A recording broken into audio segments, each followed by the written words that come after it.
Bonsoir Jean-Hervé Lorenzi. Bonsoir. Merci d'être avec nous.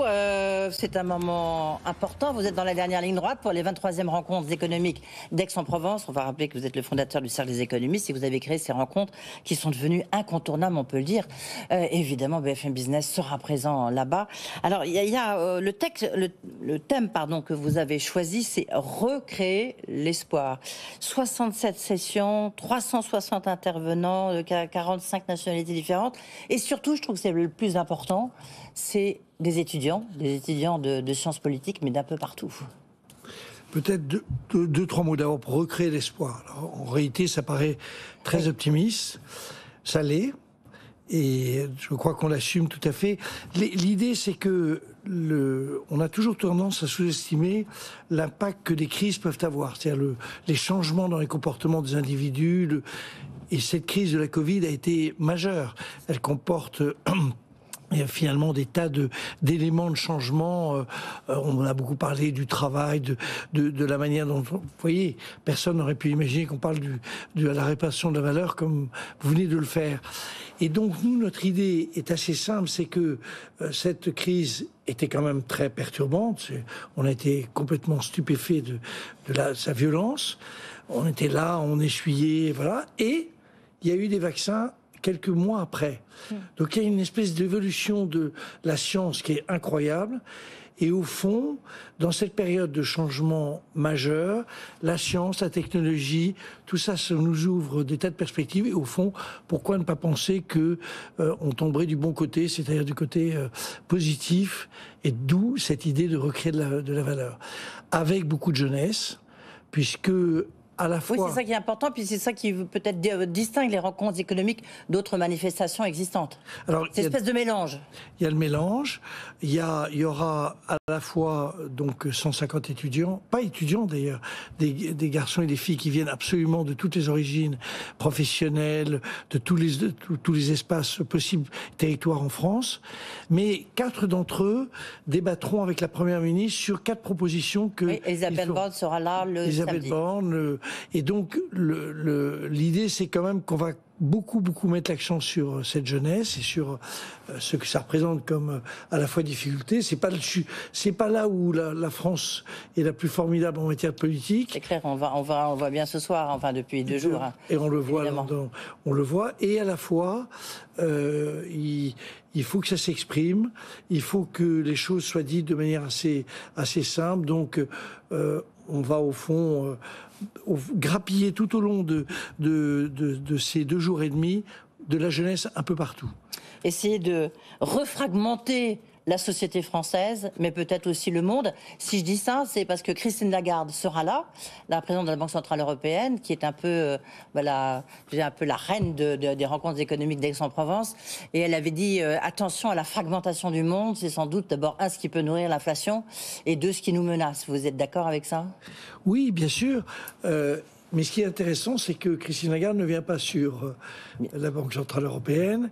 Elle vient dans une session sur le rôle des femmes, où sont les femmes, avec d'autres femmes. Excellente question, bien meilleure du reste. Bien meilleure que bien des choses. Savoir s'il faut augmenter les taux ou pas. L'idée, c'est vraiment au fond, il y a 3 nouveautés dans ce dispositif, et le 3e est peut-être le plus important.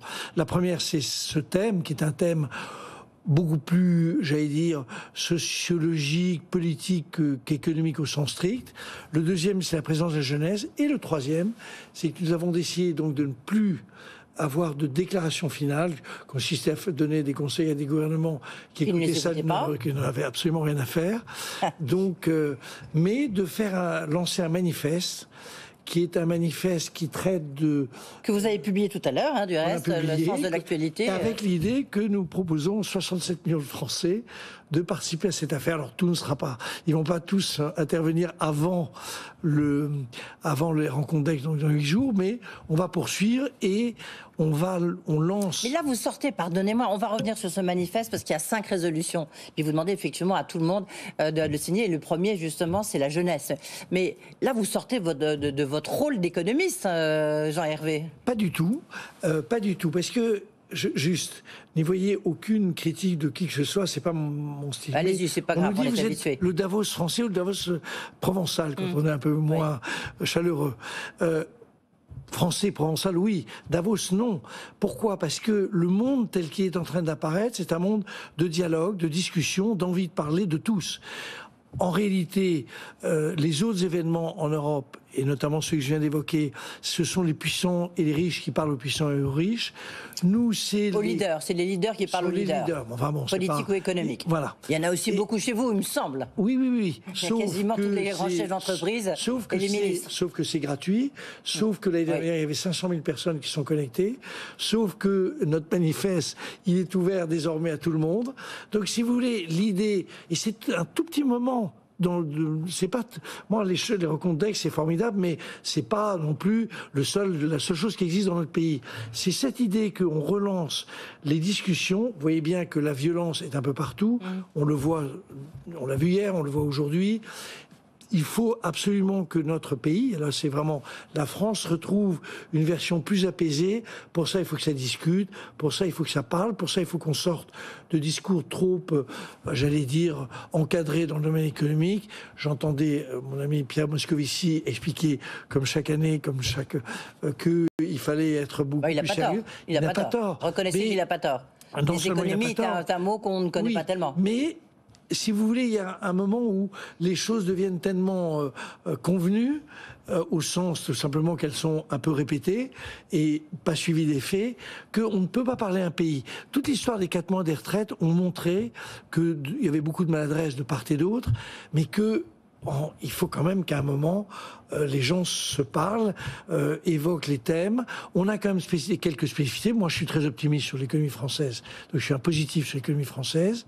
Je trouve qu'on est dans une trajectoire qui doit ne pas se casser, mais la trajectoire est quand même favorable. Création d'emplois, création d'entreprises, mais on a quand même des sujets. On est le seul pays de l'OCDE qui a ce nombre de jeunes qui sont exclus. On a ce truc formidable qui était beaucoup plus important que l'histoire des 62 ans, 64 ans, qui est le taux d'activité des seniors. Enfin, on a plein de sujets qu'il faut bien essayer de traiter. Si on prend les seniors, moi je suis un senior très affirmé. Je trouve que j'ai la chance d'avoir toujours fait des choses formidables. Mais je comprends bien quelqu'un, et c'est le cas, qui se trouve dans une hiérarchie, qui est une hiérarchie pesante, notre modèle de travail qui est pas formidable, il a envie de s'en aller. Donc c'est ça le fond du sujet de notre société française. Oui, alors moi j'ai quand même une question, et c'est vrai, d'abord l'éducation pour vous, Jean-Hervé Lorenzi, on peut en témoigner, c'est vraiment quelque chose d'essentiel, vous revenez toujours là-dessus, vous avez écrit des livres là-dessus, vous avez écrit, enfin, vraiment, puis vous êtes un professeur, hein, donc. Il y a quand même une petite question, c'est des sujets beaucoup plus larges que vous allez aborder à Aix. J'ai envie de dire, est-ce que ça veut dire qu'aujourd'hui, être économiste finalement, ça ne sert plus à grand-chose? Non, ça ne veut pas dire ça. Qu'est-ce que vous avez apporté dans cette crise, par exemple, qu'on a traversée? Quand je dis vous, c'est un vous général. En plus, vous avez vous présidez le Cercle des économistes, hein, donc... Si je suis très franc, et votre question en fin de journée m'autorise à être très franc, en réalité, pas grand-chose. La réalité, c'est que les économistes s'enferment un peu dans un espèce d'univers très formalisé, avec des lois, des règles, des formalisations, etc. Les keynésiens. Et que le monde est extrêmement complexe. Ouais. Mais je pense que... on peut ce reproche, on peut le faire à beaucoup. Je pense que c'est très compliqué aujourd'hui d'imaginer ce que sera la société de demain, comment est-ce qu'on peut la rebâtir, comment on peut faire parler. Et les économistes, ils sont parmi d'autres. Il y en a des bons, il y en a des mauvais. Et je ne parle que des bons, c'est l'immense majorité, je trouve. Enfin, en tous les cas, on comprend bien ce que vous voulez dire. Parce que si je lis votre manifeste que j'ai devant moi, engagement numéro 1, c'est pour l'éducation, numéro 2, pour la formation, numéro 3, pour le travail, numéro 4 pour la citoyenneté et l'action publique. Alors là, ça c'est très important, ça sera sans doute un des grands thèmes, c'est l'efficacité de la dépense publique et de l'État. Je pense que c'est vraiment... Moi, j'ai bien aimé l'expression, vous voyez, de Pierre Moscovici, qui s'est exprimé sur le sujet, et qui disait, en gros, est-ce qu'on en a pour notre argent? Le problème n'est pas tellement de savoir si on dépense beaucoup, mais est-ce qu'il y en a? Non. Il y a quand même des problèmes à l'évidence, qui ne sont pas liées à la qualité des gens, qui sont liées à notre désorganisation.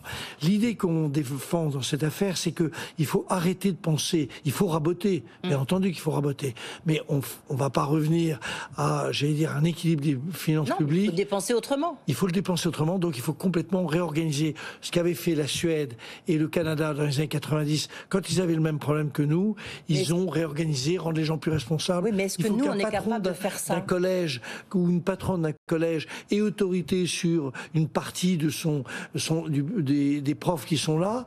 Comment voulez-vous faire fonctionner un collège s'il y a des gens qui sont pas là, mais si on n'a pas d'autorité pour essayer de retrouver des solutions? Enfin, tout ça est évident et nous sommes dans une espèce d'univers post-napoléonien qui est absurde pour beaucoup de choses. Oui, et là, je pense que c'est vraiment ce qui va nous occuper, en tous les cas, pour les prochains mois. Je m'en souviens, j'animais une table ronde avec Pierre Moscovici, il était à l'époque ministre de l'économie et des finances. Il avait parlé, et du reste c'est devenu une phrase mythique, il avait parlé du ras-le-bol fiscal. Ça avait fait une espèce de bronca à l'époque en disant mais qu'est-ce qui lui prend? Ça, c'était un des grands moments d'Aix. Quels vont être, à votre avis, les grands moments de ces 23e rencontres économiques? Je pense que, on va essayer de remettre le dossier de la jeunesse sur la table, en haut de la pile, ce qui n'est pas le cas aujourd'hui. On va essayer. Il y a par exemple une proposition qui est de dire on fait un engagement citoyen de 3 mois entre 18 et 25 ans qui est porté soit vers le problème du réchauffement climatique, de l'environnement, soit vers la formation. Je trouve que par rapport aux gens de ma génération, il est hors de question de sortir un service militaire ou civil obligatoire. Je trouve que c'est inadapté. En revanche, recréer des solidarités dans un pays qui a perdu beaucoup de ses références, c'est quand même en réalité pas très efficace. Donc ce sera sûrement un moment.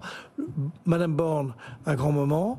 Le démarrage avec le maire de Kiev, qui est une philosophe iranienne qui va nous dire on a quand même gardé espoir. Donc voilà. Et puis j'en profite pour dire aussi une table ronde que je vais animer sur l'énergie, l'heure des choix, avec quand même Patrick Pouyanné de Total, Luc Rémond d'EDF, Catherine MacGregor d'Engie. C'est de dire que vous avez vraiment quand même les grands chefs d'entreprise qui sont présents. Et bien sûr, BFM Business y sera. J'en profite juste pour ça, puisqu'on en parlait tout à l'heure sur le partage de la valeur. Vous venez de m'apporter votre dernier livre sur le partage justement de la croissance et de la distribution, un livre que vous avez publié avec Alain Villemeur chez Economica pour ceux qui le regardent. Merci beaucoup Jean-Hervé Lorenzi d'être venu ici. Vous pouvez, sur le petit QR code qui s'affiche, ça y est, il va s'afficher si vous voulez revoir cette émission. Sinon, c'est sur le site de BFM Business.